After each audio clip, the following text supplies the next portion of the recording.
Hello, everybody. We are live from the Wasted Grain, Wasted Grain, you're a little wasted. That's a phenomenal band that's up there right now. They've been playing all night. Seth Joyner was here. Tank was here, of course. Philly Sports Strips, thank you so much for bringing us to the craziness. I just feel like the Cardinals have a lot of pain. As some of them already experienced pain if you're a Phillies fan, so let's just continue that theme through the weekend. It is Friday night, and it feels like it's Sunday, and everybody's ready to rock and roll. Vince Quinn, John Buncher, Taylor Gradis, we're all here. Hello. Everybody's nuts out here right now. Everywhere you go, everywhere we've been, from the flight where we had 250 Eagles fans all on a plane together doing like 85 Eagles chants and driving the flight staff insane. We'll see them again Monday. From that to the resort to the golf course to all the things that we've been around here downtown and Old Town, everybody's all geared up. Yep. It's just green everywhere. It's a total takeover again. It's so cool, man. Yeah, energy is amazing. The Cardinals suck. Nobody cares about them. Nope. And we're just going to show up, casually kick their ass, and walk away like it was nothing. Yeah, exactly. And there's some favorite friends that we're going to say hello to, and Zach Kurtz and all that, and we'll get into that in a little bit because I have some theories here. But, man, like, this team is about to go 5-0. I just, like, in Vince Quinn's wildest dreams, this still exists at 15-2, yeah. Like all that. 15-2. Heading towards that. Like, there is, we have tried to find holes. We're talking about, like, jumping onto all these different Super Bowl trades and what can they do and this and that. But, like, man, the wave is insane. And based off of what we saw last night, Vince Quinn, on Thursday Night Football, last night, I need some answers from you.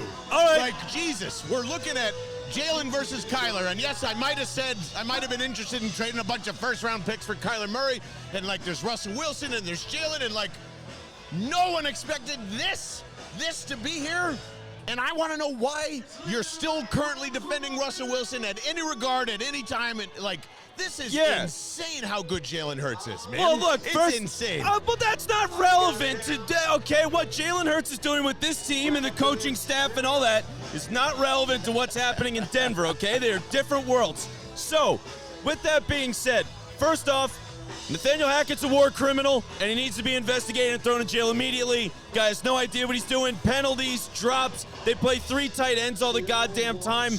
They suck in every way, all right? But also, I totally underestimated Mallet Finger, dude. I didn't know what the fuck Mallet Finger was. Just a finger. Are you kidding me? That guy, rolling his eyes. He hates it. I am so wrong on Russell Wilson's accuracy. It's not there, and it's no. I'm you wrong were about it. so wrong on Russell Wilson. No. There's where the sentence ends. That guy, right there. No. Everybody else that wanted him bullshit. to, fuck you too. No. You're not wrong about a guy that's been in the NFL for like 15 years and played at a high level, all right? His accuracy's gone. The team's a disaster. They're falling apart. It's every man for himself already. It's every man for himself in Denver. 4 games in. Tell me it's not. Has a lot to do with Russell Wilson and not the head coach. It could have been anybody there. That team is winless without Russell Wilson. Both. I'm telling you, they're winless without him. I'm just saying, like, it is amazing how many receipts just keep coming up from this freaking mountain of receipts that are just sitting there between everybody, NFL analysts, Vince Quinn, Eagles Nation, most of it that was so wrong about where we're standing right now. It's unbelievable. The golf course that I was on was like a painting that I was in, and I couldn't believe I was there today. I can't believe this team is, like, Russell Wilson is so much an afterthought. Like, that's how disastrous this is. I couldn't feel happier. Like, there was a Thursday night football game that had no bearing on how the Eagles did or did not do, but it made me fucking reaffirm Howie Roseman has made the right decisions through on out, and that's why they're going to the goddamn Super Bowl. Well, let's talk about that, because he was going to make the same decision I was going to, and Russell Wilson said no. Russell Wilson fucking said no. It's been documented. Russell Wilson said no. Listen, I think this was all a ruse from the beginning. Howie Roseman knows more than anybody, right? In the league, we can say that probably. He's one of the elite GMs in football. He misses on information, right? There is no way he didn't know Russell Wilson wasn't cooked. He is cooked. They knew they had to go forward with Jalen Hurts. This wasn't a decision that was like back and forth. I don't believe it now. I don't believe it. You just don't want to believe it. No. He would be here if Howie Roseman wanted him. A.J. Brown is here because he wanted him. If he wanted Russell Wilson here, he would have gotten him. No, because Russell Wilson said no, and he can do that because he's an elite quarterback. He's been in it, like, that's the thing. There's multiple problems with this. I mean, one, again, his accuracy's fucking shot. I was dead wrong about it. He's never going to be the guy that I thought he was. So I'm fucking wrong, all right? I'm wrong on it. But they played every single game so far just about on national television. They have the worst coaching staff in the league. And it's highlighted the story, and they're on Monday night again. Yeah. So, yeah, I mean, everything's come together where it's a perfect storm of cornball, team falls apart, terrible coaching. He's in the spotlight. That's who he is. Yeah, that's just who he is. Who cares? I don't care. The has come out, and that's who he is. And that's who he's been for 15 years, and it is over. It is over. But I had to see it this year to know it was over. His finger's not there. No way Howie Roseman even attempts to invest in that. That's ridiculous. If he knows what's coming. And if he listens to the, I think that's why we're perplexed by what we're seeing now, is because we couldn't believe Russell Wilson would be this bad. We couldn't believe that the Rams were just okay. That in the beginning where the Bengals come out, the offensive line is still the thing that is fucking them left and right. So, like, everybody's saying the same thing. This team is built in the trenches. It is. It's phenomenal on both sides. It probably does have, I don't know if it's the best defensive line in the league, but man, it's just as productive as one. So, like, I really have to consider that Howie Roseman and Jeffrey Lurie made a lot of decisions long before we even got to a conversation about what we're talking about now. That's I just don't think it's possible that Howie Roseman went, yeah, there's nothing wrong with Russell Wilson. There's nothing wrong with him as a locker room guy or anything. They knew. No one knew Jalen was going to be better for him. No, they didn't. They hoped. Everyone this whole time has hoped, okay? And the fact that hope is hit, now everyone's fucking, it's all hindsight. A.J. Brown on hope. You don't trade for A.J. Brown on hope. This is like you trade 'cause it's obvious. It's fucking obvious. He's A.J. Brown. You paid him like nothing on the market. Yeah, that was obvious. If it was obvious, then how come he's a Philadelphia Eagle? Because the Titans are dumb, and he loves shit. He's best friends with Jalen Hurts. You see this denial that keeps happening, everybody? I'm just saying, that's obvious. Like, everyone wanted, or a lot of people believed that Russell Wilson still had it. He goes to a terrible situation. He doesn't have it. He's eating shit, and it's over. But, like, on the same side, if he did become a Philadelphia Eagle, and he played with this offensive line, this running game, because now Javonte Williams torn ACL, coaching staff, the scheme, maybe. I would guarantee you. Does it look as good as Jalen right now? No. No, he doesn't. I see it. But, like, is he significantly better based on the circumstance of playing in Philly versus Denver? That's the stuff that matters. Well, but that matters. But like, that matters. You're talking about now, like, I mean, let's be honest here. He's really at a point where Carson Wentz is at his career, right? I mean, but he's at that point at 37. You know, like, he's not the same person. He's not He just dove off the age cliff here. And like, I don't know. I'm reversing the process that there was this big thing for Russell Wilson, maybe publicly, and for his agents, yes, of course. But like, there was maybe a handful of teams that wanted to pull that trigger, right? But that trigger was for teams that thought he would take them to the top. I'm thinking more his list because of his dumbass ego and everything that, what's the fella's name on the NFL Network who's Real World, and I can't remember his name at any time. Brandt? Kyle Brandt went off on him today. Sorry, Kyle. Like, it's for that reason, because he apparently thinks he's too famous or too, like, whatever to, shake hands with the Commons or whatever it is. Like, I don't know. I think he was always a shitty teammate. The Legion of Boom really did hold his ass up, and everything else. He's a disaster and has no physical traits left. Like, you can clearly tell he didn't learn anything with his time with Pete Carroll. And well, that's not a surprise. I mean, it's Pete Carroll. No. We all thought it was Pete.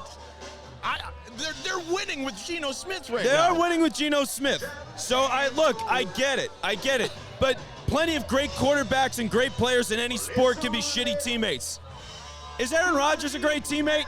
I mean, he just met yesterday, or 2 days ago or so, he goes out and he goes, yeah, like, I might come back to the Packers next year, but we'll see where the receivers develop. Like, go fuck yourself, Aaron Rodgers. Yeah, he's a piece of shit too. You're just gonna say it, like. But I'm not saying like. So yeah, you're saying like that's one piece of shit and here's another piece of shit. Yeah, exactly. That's why Jalen's here. Well, that's yeah, why Howie would tell him to go fuck themselves. He's a superstar quarterback for 15 years. Of course, he's a fucking egomaniac. Then why did the dumbest franchise, the dumbest franchise in the world, is the only one that pulled the trigger? Well, they're the dumbest franchise because it didn't work. I mean, right? If they works, they're the smartest franchise ever. You didn't know that his accuracy was totally shot. His accuracy is that even when he's putting the ball in the right area, he's made like, that's my problem. He can hit a deep ball, he makes good reads, and even when he does, he fucking, it's not like he'll hit a guy and instead of hitting him in stride, the guy has to reach backwards, the guy has to reach low. Nothing's precise anymore.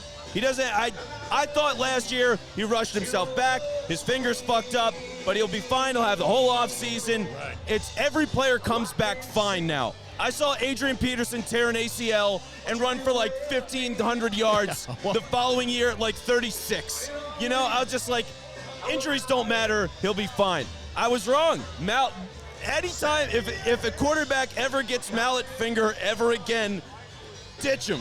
No, ditch him immediately. Or that's a very great excuse for Russell Wilson because, like, it can't be him. You know, it's like, it's got to be something physical. It just can't be him. Well, the arguments that he had with his coach, like, I don't know if he'd there's no way he'd get along with Nick Sirianni. There's no Why not? way. They're both corny guys. Nick Sirianni's not corny. He's himself. Yeah, he's Ted Lasso, and you've said so. Yeah. He's Ted Lasso, and that's basically it. I like Sirianni, but he's his own, like, goofy cornball in his own way. Come on, what was all of last season with the flowers? Pat McAfee? He was great on Pat McAfee. And I loved him on McAfee. And I'm starting to appreciate him because he's been around and he's figuring it out, and like he's really building something and learning. Like, he's gone from the philosopher that we talked about last year, was like, right, I have all these ideas, to like actually executing shit that makes sense with his players, and he's doing it in a very unique way. Like all the shotgun RPO stuff that they're doing. That's really fucking smart. Yeah. So I respect that about him. He's also a little goofy and wears players' shirts all the time, and it was like, what the fuck, man? I mean, that was a whole storyline last year, and we all bought it. I don't know, but Russ would want his face on that guy's shirt all the time. And he would have it. That's what I'm saying. He would have it. And I just think it would have been a complete disaster. So it's not 5-0 or whatever we think it. You know what I mean? It's not 15-2 in the Super Bowl. Right. Russ, he's trying to do all this. You're not making the playoffs. No, I'm officially not making the playoffs. The division sucks, but look.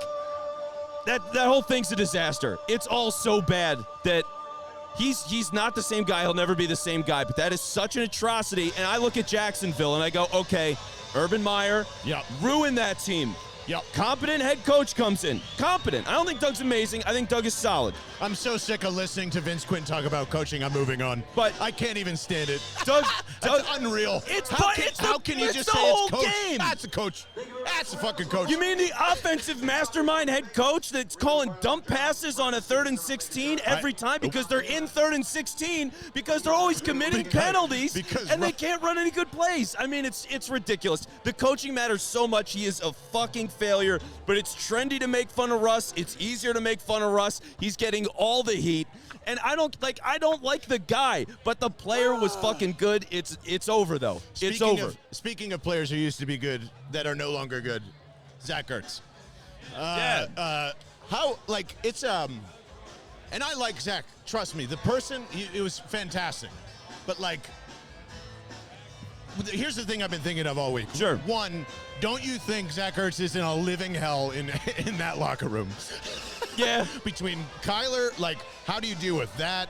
You know, he was really good friends with Carson, so he's like not exactly the most socially out person, you know. and like I can't imagine what's going through his head and swimming, and the fact that we're all coming. He knows this, and he knows this more than anything. We love Dallas Goedert now. We do. We are so, he's not even in our register, and he was here last year, and this man won a Super Bowl here, and I gotta just be honest with my feelings. I couldn't give one flying fuck about Zach Ertz, and I can't wait to see him get destroyed tomorrow. You know, like, I think he deserves a small part in the holdup between Carson and all that. I do, but like I'm not mad at him because of that. That'd be petty and ridiculous. I'm just saying he's in the wrong uniform. I hate this city in terms of like sports fandom. I love it in terms of the gorgeous environment, obviously why we're here, but like I hate, and here's why.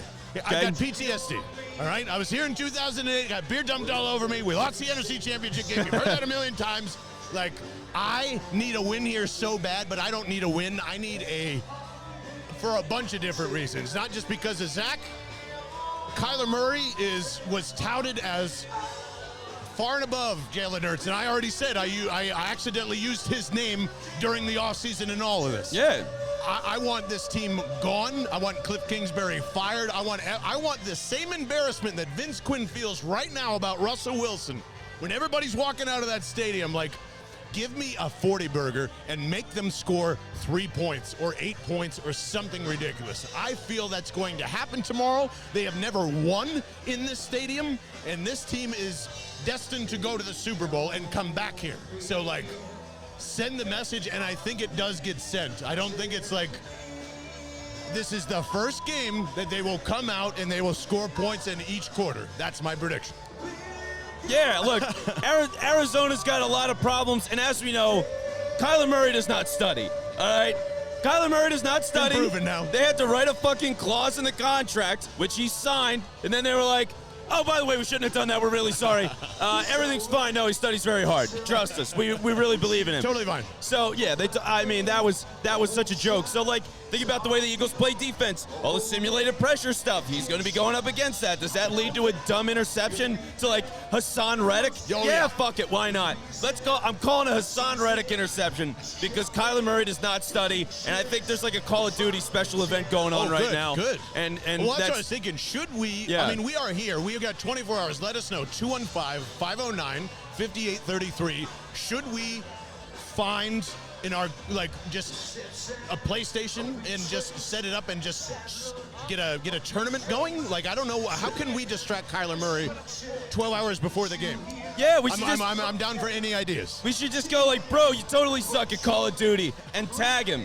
And then we just all like the tweet and we go, yeah, Kyler, you suck, dude. You can't play Call of Duty for shit. You're a loser. Yes, you can't beat me 100 times in a row. Yeah, and then, like, exactly. Go from there. And I'll do like, my squad would totally wreck your squad, Kyler. And we just do that until he's like, oh, well, fuck you. I'm going to train so goddamn hard. And then they totally blow the game. Like, let's do that.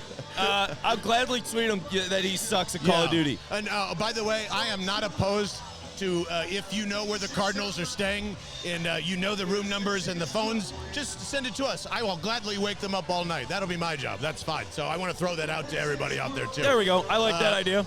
But like, I think everyone has been, and rightfully so, the Kyler Jalen thing is a great national storyline that's probably like pushed.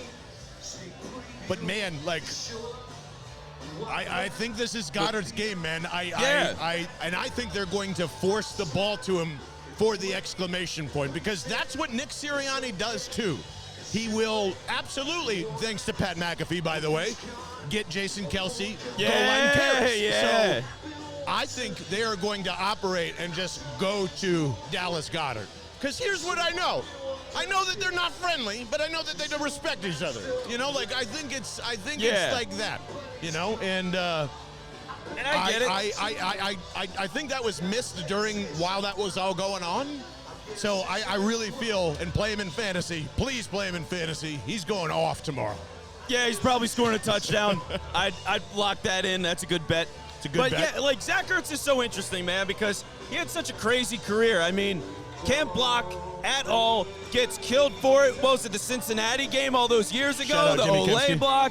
Then he toughened up a little bit. He still was falling over easily and whatever, but He was one of the best tight ends in football. He was the main engine of the Eagles' passing offense for like 3 years. He was on a Hall of Fame pace. Like, the guy's been a great player, but you have those weird things and the stuff at the end with his contract and not playing well, so he left on a weird note. His relationship with the city is really strange. Like, I think he's a nice guy. He had a great career here, but the Eagles are fundamentally better without him. They just are. Yeah. Dallas Goedert's a better fit for everything that they do. I want to give Barney credit from last year for all the games that we watched live. And he sat there and he was like, yeah, man, once they got rid of Zach Ertz, the run offense got a lot better. Because Dallas Goedert was your main tight end out there. He can do all that blocking, and he's a machine at it, where Ertz is a complete zero. And you could tell almost automatically, and I know it's been a while, but if you can remember those first few weeks of the 21 season when Ertz was there, and it was just so awkward. So awkward. He is not a Sirianni player at all. No way. For the exact reasons I think you probably said. Like, what do you mean you can't block in my run game? Like, get the fuck out of here. Yeah, that's such a niche thing, man. That's my question to you.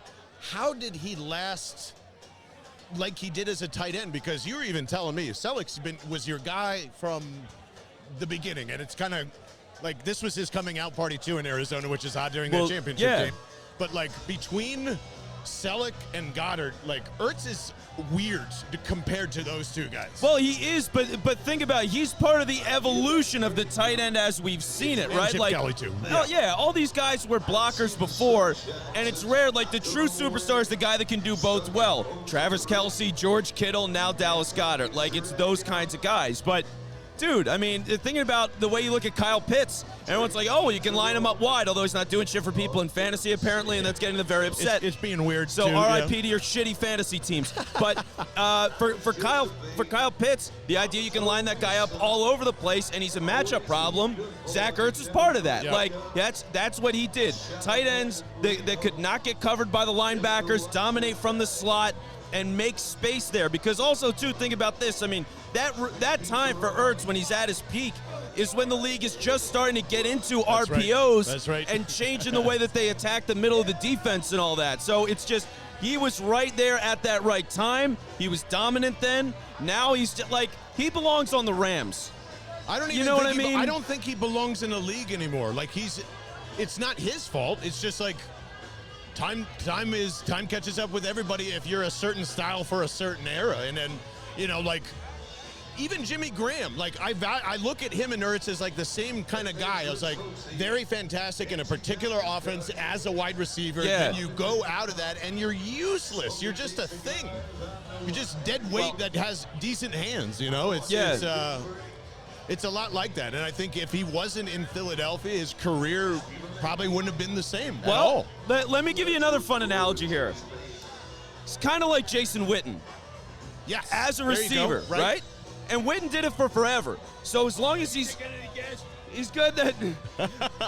There's asking for guests. We've been absolutely. Wait, actually, right. one second on that. Are you ready for this? You see what we can do here? E-G-L-E. Please. He lost his opportunity. I don't know what's going on here. Just like Zach Ertz lost his opportunity here. So anyway, now that that's over, like if Ertz can do the route running stuff and still be so precise with the footwork and positioning to leverage and all that, he can still be in the league for another couple of years. Otherwise, he's done in a season. Like that's where he's at. I get why the Cardinals did it because they were going all in, J.J. Watt and all that, but Kingsbury sucks, Kyler sucks, and it's a dead franchise. And he doesn't really fit the offense there either. I mean, not that you could figure out what the hell they're doing anyway. That little weirdo. Man, I hope we don't have to come onto the post game with embarrassment. Speaking of, because I'll have a lot of embarrassment saying 40-8, and then they, get their ass kicked in this one. Why do you think they haven't won here? That's like crazy to me that they haven't won in this stadium. It's just a thing. That's why I want it off the back. I'm tired of saying that. I think it's random. I mean, random. I really can't give you a good reason other than that, or just traveling east to west, and for whatever reason they've just back in the day when they used to drink whiskey on the plane. And I don't know. I mean, the Arizona game that bothers me more is I remember fucking John Skelton came to Philly as like a third stringer, and he beat the Eagles, and I was like, that guy played at Fordham. No one from Fordham is good. There's no reason, and I say that as a Fordham graduate. Yeah. No one from Fordham is good, and that should not happen. Fordham had a football team. Taylor just surprised. estimated a football team. He's correct. I know. They never have. They never have, but they did produce a pro. Chase Edmonds also is a Fordham guy. There you go. So there's useless trivia that you'll never care about again. But, yeah, man. So, like, that was a weird thing. But I don't think there's anything special about Arizona. I don't think there's anything special about the crowd. No. There's nothing like that. Maybe it's pretty good to party here. Well, it is. It's great to. Well, fair point, and especially if McNabb was out here. Well, he was a Twitter hot topic suddenly for a day. Oh, what the hell was that about? I don't know. Yeah, I saw everybody on Twitter was like, McNabb was the greatest quarterback in franchise history. Oh boy, we're starting that train back up again. Well, all right. Can I do this? You'll like this. Oh yeah. He's a little Russell Wilson-y. Yeah. Taylor hates that. Taylor hates it. He is. But for the personality in the locker room, but he's a good player. He's way more down to earth. But I would put him in the middle of the Russell Wilson personality spectrum. The Russell Wilson personality spectrum. I really do honestly hope you guys can come out to one of these, even if it's the New York trip that's in December or Chicago. I can't tell you how awesome this is. The extracurriculars are amazing. Trust me, the environment we're in, the golf today, everything that Vince does at Philly Sports Trips is beyond what you would expect, and it's so amazing. But the energy of everybody in here, Jersey, PA, California, Phoenix, it is truly where all Eagles fans go. And shout out to the Philadelphia Eagles themselves for retweeting us this weekend. It was fucking awesome. Thank you, guys. And all I got to say is go Birds, Vince. Let's go fucking get some sleep because I got to get this yelling voice on because it is fucking loud in that stadium. It's really loud. Yeah, Cardinals can eat shit. They didn't need to ask Jalen Hurts about them. They don't matter. We'll see you on Tuesday.